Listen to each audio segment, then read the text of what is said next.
natin na itong nagkakainitan lagi, itong si Bato at saka si Trillanes, ano? Pero ngayon, kakainitan na naman. At ang pinagkakainitan nila ngayon, yung inanunsyo, isinapubliko ni dating Senador Sonny Trillanes, na kumpirmado na, ha? As in, kumpirmado niya. Kasi pumunta mismo sa Dahig, sa Netherlands, si dating Senador Sonny Trillanes. Kinumpirma mismo, pumunta mismo ng Dahig, sa Netherlands, si dating Senador Sonny Trillanes. At ayon sa kanya, kumpirmado niya ang pangalan ni Bato at ni Bongo. Eh ngayon, nagpa-interview sa mainstream media si dating Senador Sonny Trillanes. At kinumpirma niya yan. Walang pag-aalangang sinabi niya. Sigurado na siya, kinumpirmado niya na yung dalawang pangalan, Bato, Bongo. Si Sara, wala. Si Aguirre, wala pa. Pero ang sigurado niya itong dalawa. Kung mayroon daw ihahabol, si Albayalde. Pero itong dalawang ito, sigurado na. O ngayon, kaya lang, sabi ni dating Senador Sonny Trillanes, mukhang hindi na mahahabol ngayong last quarter, itong mga huling buwan ng 2025. Pero sa unang taon ng 2026, lalabas na ang warrant of arrest. Ay syempre, balitang-balita ng media yon. Balitang-balita ng media. Sa totoo lang, yun din ang nakuha ko. Eh di ba galing ako ng ICC, galing din ako doon. Nauna lang ako ng ilang araw kay Trillanes. September 21, nandun na kami, nagrally na kami sa ICC, September 22, 23. Pagkaalis ko, dumating naman si Trillanes. Hindi na kami nagtangko. Hindi na kami nagtangko ni Trillanes. Pero yung mga Magdalo, saka yung Bunyog, Migrante, Bayan, nagrally kami noong September 21 doon. Yun naman talaga ang ano doon. Kumpirmado talaga si Bato. Kaya lang, ito namang si Bato, in denial pa. Bakit hindi niya na lang matanggap na wala eh. Yun yung kanyang kapalaran eh. Yan yung kanyang destiny. Sigurado na yan. Actually, sabihin na lang yung iba hindi sigurado, pero siya siguradong sigurado. Ang naging papel niya kasi kay Duterte ang naging papel niya talaga naman kasi kay Duterte, kanang kamay ni Duterte.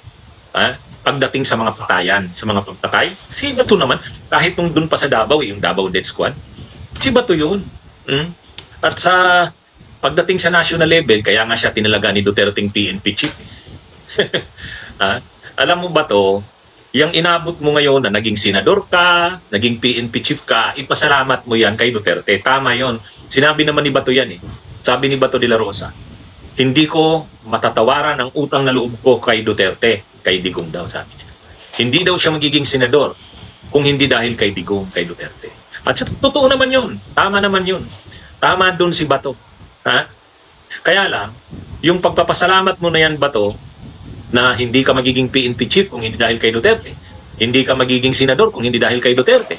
Totoo yun. Lahat dahil kay Duterte yun. Pero kaya ka rin makukulong sa ICC dahil din kay Duterte.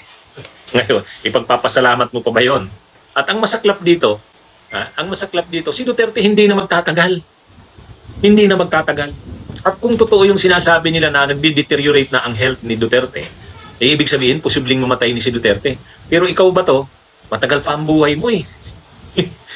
Kaya yan ang problema mo dyan, Bato eh. Yan ang problema ni Bato. Ang lusog-lusog pa ni Bato eh. Ang lakas-lakas pa. Pangalawa, kahit pa desisyonan ng ICC na unfit for trial si Duterte, hindi damay dyan si Bato.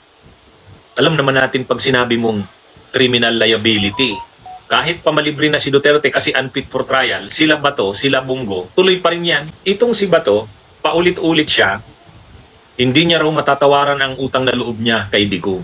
Ano man daw ang mangyari, hindi siya babaliktad at tatalikod sa mga Duterte. Okay yan. At tama din naman. Tama din naman yan. Na si Duterte naman talaga, Bato. Doon sa punto na yun, tama ka, Bato de la Rosa. Hindi ka magiging chief ng PNP. Hindi rin ka rin magiging senador kung hindi dahil kay Duterte. Pero tandaan mo rin, makukulong ka sa ICC dahil din kay Duterte. So, yan yung kakapalit nun. Yung binigay sa iyo ni Duterte yung posisyon na PNP chief, syempre, ikaw yung tagapagpatupad ng tukang. Ginawa ka muna niyang chief of police ng Davao, pero ikaw yung tagapagpatupad ng DDS, Davao Death Squad. Ngayon, naging PNP chief ka dahil kay Duterte. Pero kapalit ng pagiging PNP chief mo, ipapatupad mo, pinatupad mo yung tokhang o yung ginawa sa Davao na Davao Death Squads, dinuplicate sa buong bansa. Yung mga pagpatay sa Davao, ginawa rin sa buong bansa. Yun ang nagawa mo, Bato. Kaya ka ngayon nadarapasama dyan sa crimes against humanity. Pagkatapos niyan, naging senador ka. Okay, senador ka ngayon, nasa Senado ka, sikat ka, pero nagganon na lang, araw na lang ang hinihintay, lalabas na ang warrant of arrest mo. Eh ngayon, kinumpirma ni Trillanes, galit na galit ngayon si Bato. Alam niyo kung ano ang sabi ni Bato, mga kabunyog, mga kababayan? Sabi ni Bato, ito. Talagang makita mo yung kapikunan ni Bato eh. Makita mo dito yung kapikunan ni Bato, mga kabunyog, sa sinabi niya. Ang sabi ni Bato, ganito. Inaakusahan niya si Trillanes, mga kabunyog, ang akusasyon ni Bato, si Trillanes daw, ay bayad ni Saldico at saka ni Romualdez. Yun ang pinapalabas ni Bato. Ito sabi, umina na kasi ang funding ni Trillanes dahil lumayas na si Saldico, hindi na speaker si Romualdez. Kaya postponed na naman niya ang ICC warrant. Sinabi niya yan October 1. October 1. Yan ang reaksyon ni Bato. So ang pinapalabas ni Bato, si Trillanes ay bayaran. Si Trillanes ay tao ni Saldico at saka ni Romualdez o tao ni Marcos.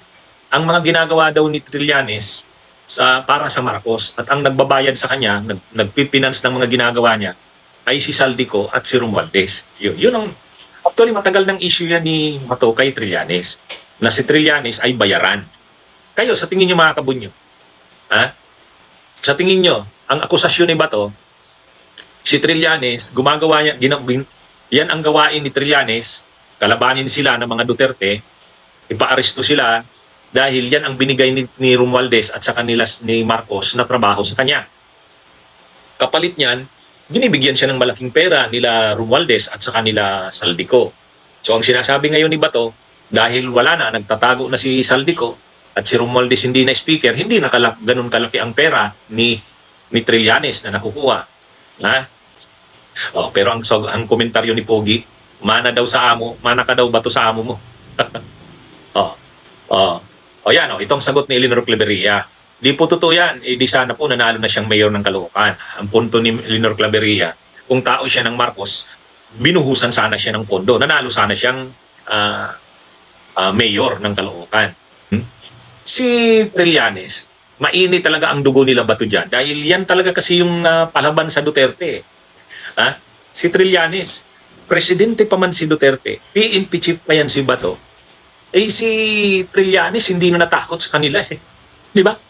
Hindi natakot sa kanila si Trillanes. Actually, nung panahong presidente si Duterte, pinapakansila sana pinaparevoke sana ni Duterte yung amnesty kay Trillanes. Ay di ba binigyan siya ng amnesty? Mainit ang dugo nila Bato kay Trillanes kasi panahon pa na presidente si Trillanes, ay presidente si Duterte. Si Trillanes hindi natakot. Hindi natakot kila Bato. PNP chief siya noon. Tapos tawag dyan, presidente si Duterte. Sa sobrang galit ni Duterte kay Trillanes, gusto nilang ipa-cancel ipa-revoke yung binigay ni Pinoy, di ba? Binigyan si Trillanes ng amnesty. At alam niyo kung anong ginawa noon nila Bato sa kanila Duterte para lang ma-revoke yung amnesty ni Trillanes? Ang ginawa nila noon, yung application ni Trillanes ng amnesty, siyempre naka-file sa gobyerno, yung nawawala. At nung nawala yung amnesty ni Trillanes, yung application ng amnesty, nung nawala yun, ayon dun sa keeper o tagatago ng dokumento na yun, yung application, ang pumunta daw doon ay si Calida, yung Solicitor General nung panahon ni Duterte. Si Solicitor General. So ngayon mga kabunyog, mga kapabayan, ang nangyari, talagang yun ang grounds na gagamitin bakit marirevoke ang amnestia ni Trillanes. Ang ginamit na rason, hindi daw ito nag-apply. Requirement daw yung application. Kaya ang nangyari dito mga kabunyog, talagang gigipitin noon si Trillanes. Pero hindi nag-surrender si Trillanes. Ang sabi ni Trillanes, patapusin lang natin ang termino mo, Duterte. Babalikan ka ng taong bayan. Nagkatotoo nga. Nagkatotoo. Pero noon, nagsasabi na si Trillanes, maaaresto yan si Duterte. Marami nagsasabi nun, hindi. Paano yan maaaresto? Si Marcos hindi naman nagsasabing ipapa-aresto niya si Duterte. At sabi pa ng gobyerno ni Marcos noon, hindi magko-cooperate sa ICC. Pero sabi ni dating Senador Sonny Trillanes, hindi. Pagka ang Interpol na ang nag-request sa gobyerno, magko-cooperate ang gobyerno. Yun nga ang nangyari. Yun nga ang nangyari. Oh, alam nyo noon, itong si Bato, may sinabi ito si Bato noon kay Trillanes. Trillanes, gawin mo na lang. Huwag ka nang paulit-ulit kang maaaresto na kami, maaaresto na si Duterte, wala namang nangyari. Biglang naaresto si Duterte. Biglang naaresto. Kinabahan na noon si Bato. O ngayon, medyo nakahinga-hinga kasi hindi pa rin lumalabas yung arrest warrant ni Bato. Pero ngayon, lumabas na ang balita. Sabi ni dating Senador Sonny Trillanes, kumpirmado na, nakita niya na. Lalabas na ang arrest warrant ni Bato. Mga first quarter ng 2026. O ngayon, hinihinga ng reaksyon si Bato. Sabi ni Bato, handa na ako dyan. Handa akong harapin yan. Pero ang totoo, habang sinasabi niya na handa na siya para harapin yan, kahit sinasabi niya yan, galit na galit siya talaga kay sa Trillanes. Kasi si Trillanes yung kahit sa paghanap ng testigo. Di ba, inamin naman ni Secretary of Justice Boying Rimulya, ang nagkumbinse at nagkausap kay Ruy Negarma para magtestigo sa ICC, si Trillanes din. Ang sabi ni Secretary of Justice Boying Rimulya, pagdating daw kasi sa ICC, ang lumalakad niyan, hindi sila sa gobyerno. Kasi ayaw nga ng gobyerno na lumabas na ang gobyerno ng Pilipinas ay nagko-cooperate sa ICC. Kaya ang nangyayari, parang ang nakikipag-usap sa ICC, hindi gobyerno, si Trillanes. Trillanes.